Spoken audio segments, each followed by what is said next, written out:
How to get the Pokemon team filter on Instagram.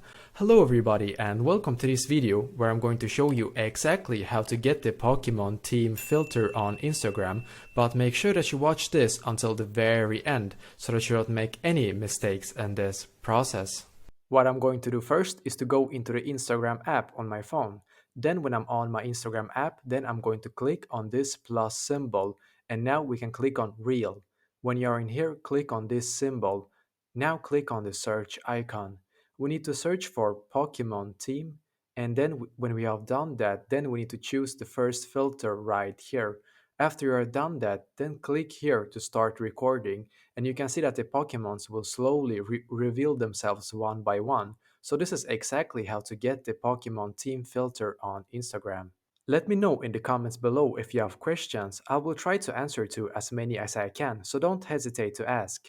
And also, don't forget to leave a like on this video and subscribe to my channel because I'm doing a lot of helpful videos constantly that might be useful to you. Thank you very much for watching and I wish you an awesome day.